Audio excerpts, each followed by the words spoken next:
মিশনটাই ছিল এরকম যে এটা কোনো ট্রেনিং এরিয়াতে যাবে, ওখানে যে অনেক ম্যানুভার এরকম, সে রানওয়ের উপরেই জাস্ট 15-20 মিনিট ম্যাক্সিমাম ফ্লাই করে, ছোট্ট একটা মিশন, যেহেতু এটা তার ফার্স্ট মিশন।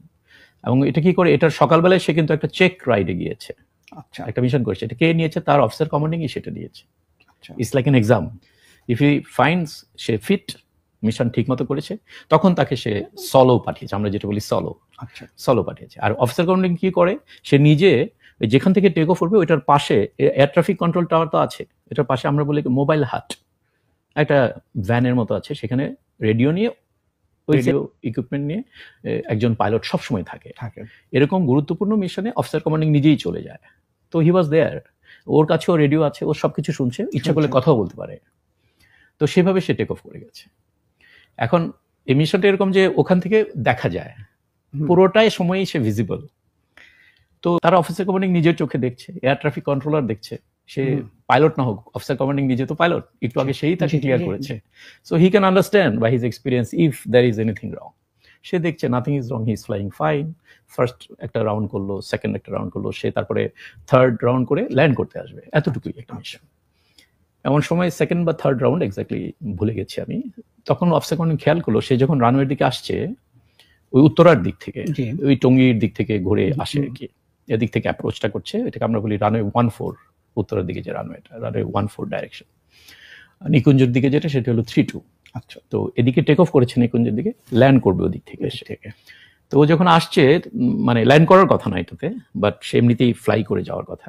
ওই শুরু থেকেই যখন ও সে এয়ারপোর্টের উপরে আসে নাই, ও দূরে, অনেক দূরে আছে, এখন হয়তো 3-4 কিলোমিটার দূরে আছে, দেখা যায়। তো অফিসার কমান্ডিং দেখছে, ওখানে বাইনোকুলারও আছে, if you want see can see more closely. দেখে তার মনে হলো ও বোধহয় হাইট লুজ করছে, মানে হাইট কমে যাচ্ছে। হাইট তো এমনিতে সে 1500 ফিট হাইট, নট মাচ, মানে একটা ফাইটার প্লেনের 1500 feet height, 600 kilometre speed. 600 kilometre মানে আপনি যদি সেকেন্ডে নেন, পার সেকেন্ড পার কিলোমিটার। আমাদের জন্য এটা কোনো স্পিড না, but per second per kilometre, you understand, it's lot of speed on the ground or to someone যে ফ্লাইংটা ব্যাপারটা জানে না। আমরা তো আরো ডাবল ট্রিপল স্পিডে ফ্লাই করি, সুপারসনিক স্পিডে ফ্লাই করি। তো সে আসছে, এটা আমাদের খুবই একটা লোয়ার সাইডের স্পিড ফর দ্যাট ম্যাটার আর কি। তো সে আসছে, অফিসার কমান্ডিং দেখছে যে মনে হলো আরে প্লেনটা তো আস্তে আস্তে নিচে নেমে যাচ্ছে, সেটা ওর তো নামার কথা না, তো একই হাইটে যাওয়ার কথা। সে তখন একটা কল দিল, check your height. Okay, officer commanding call দিল, চেক ইউর হাইট।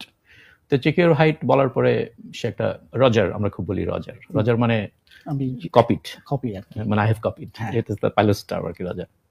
তো এবং তখন অফিসার কমান্ডিং তো ধরে নেবে যে সে হয়তো, হয় না যে ভুল ক্রমে একটু নেমে গেছে, 1500 জায়গায় হয়তো 1400, 1300, 1200 চলে আসছে, আবার উঠে যাবে। বাট দেখলে উঠছে না, আরো কম নামছে, হুইচ ইজ ভেরি আনইউজুয়াল। নামছে, এবং তখন ওনার মনে হলো যত কাছে আসছে তো কোয়াইট ফাস্ট নামছে, হোয়াটস রং। তখন সে দেখছে যে আমাদের যে প্রত্যেকটা এয়ারক্রাফটে কিন্তু একটা ইজেকশন সিট থাকে, এবং এই ইজেকশন গুলো এরকম যে পাইলট ইচ্ছা করলে এক মুহূর্তে সে বের হয়ে যেতে পারে, it doesn't take even a second. Right. এবং এটা হলো পাইলট তখনই ইজেকশন করে, আমাদের ট্রেনিংটা এরকম যে যখন তুমি মনে করো যে এই প্লেনটাকে তুমি আর সেফলি ল্যান্ড করতে পারবে না, it's going to be destroyed, you are going to die, is the last thing that you can do is eject. হ্যাঁ, রেডিওতে কথা হয়েছে, যখন কমান্ডিং অফিসার ওই ওখান থেকে দেখলো যে এটা ডেঞ্জারাস নিচে চলে গেছে, তখন সে ফাইনাল কমান্ড সে নিজে করেছে, ইজেক্ট, দুইবার বলেছে ইজেক্ট ইজেক্ট, ও কোনো রিপ্লাই দেয়নি। তার মানে সে তখন ব্যস্ত ছিল টু ম্যানেজ দ্যাট, কিভাবে সে ম্যানেজ। এবং এটা অস্বাভাবিক কিছু না, আমার জীবনে এরকম ঘটনা ঘটেছে, আমি তো কোনো কন্ট্রোল দেইনি, I was busy fighting with the controls. পরে যখন দেখলাম চারিদিকে ডাকাডাকি হচ্ছে, আমি উত্তর দিয়েছি, after I have been able to manage.